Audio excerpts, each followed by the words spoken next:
The overnight rate is generally the interest rate that large banks use to borrow and lend from one another in the overnight market.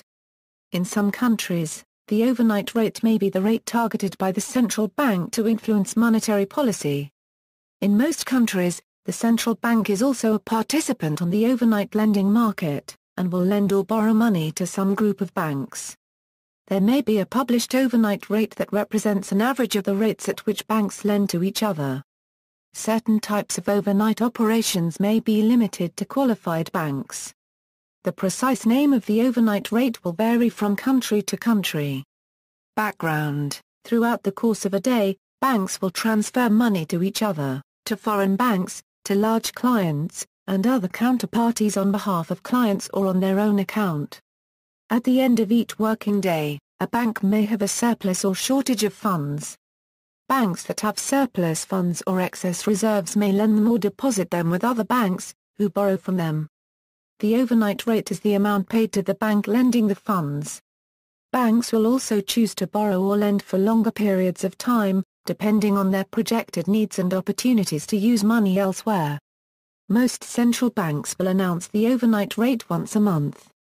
In Canada, for example, the Bank of Canada sets a target bandwidth for the overnight rate each month of +/0.25% around its target overnight rate. The Bank of Canada does not interfere in the overnight market so long as the overnight rate stays within its target band, but the bank will use its reserves to lend or borrow in the overnight market to ensure that the overnight rate stays within its announced bandwidth.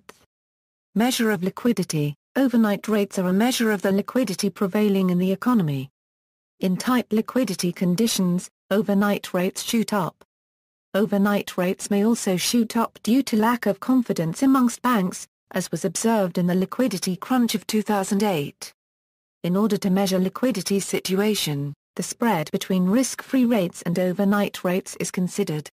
The TED spread is a liquidity indicator for the U.S., which is the difference between LIBOR and Treasury bills.